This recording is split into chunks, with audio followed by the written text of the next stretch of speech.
বন্ধুরা, গুণী মানুষের ডিকশনারিতে বোধহয় সব জানতা কথাটা ডিলিটেড। বলে না, ভরা কলসি বাজে না। তো যাই হোক, কাল ফেসবুকের এক দিদিভাই, আমার খুব খুব খুব প্রিয় দিদিভাই সীমা ঘোষ দাস, আমাকে দুপুরবেলায় ফোন করে হঠাৎ বললেন, অস্মিতা দিদিভাই, তুমি আমাকে তোমার পনির ভাপার রেসিপির মশলাগুলো একটু বলবে প্লিজ? আমি সেটা করব, এক্ষুনি করব। তো আমি বলার সাথে সাথে উনি শুনে নিলেন এবং উনি বানিয়েছিলেন বাড়িতে। তো যাই হোক, উনি সব রেডি করে আমাকে ফোন করেছিলেন। আমার তো খুব ভালো লাগলো। আজ একটা তোমাদের একটু অন্য রকমের পনির ভাপার রেসিপি বলবো, ভীষণ সহজ এবং চটজলদি।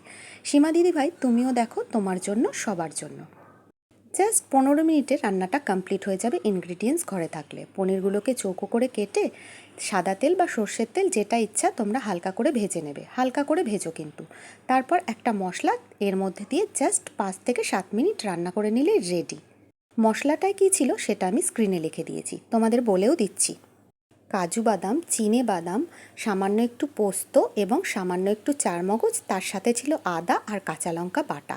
এটা ফুল ভেজ করে করেছি। তোমরা যদি এর মধ্যে 2-1 কোয়া রসুন দিতে চাও বাটাটার মধ্যে, তাও দিতে পারো। ভালো করে একটা স্মুথ পেস্ট বানিয়ে নাও। তার মধ্যে 1 চামচ টক দই অবশ্যই দেবে। একসাথে পেস্ট বানিয়ে সেটা হালকা ভাজা পনিরের ওপর দিয়ে হালকা হাতে নাড়াচাড়া করতে থাকো 5 থেকে 7 মিনিট। পরিমাণ মতো নুন আর চিনিও কিন্তু দিতে ভুলো না। আর সবশেষে দিয়ে দিও আমার মোস্ট ফেভারিট গোলমরিচ গুঁড়ো। আর তোমরা ইচ্ছে করলে এতে চিলি ফ্লেক্স বা চিলি পাউডারও দিতে পারো, যে যেমন ঝাল খাবে তাই। আর কাঁচা লঙ্কা তো বাটা দেওয়াই আছে, সেই পরিমাণ বুঝে ঝাল দেবে। বাচ্চারা যদি খায় তাহলে একটু কম ঝাল দেবে।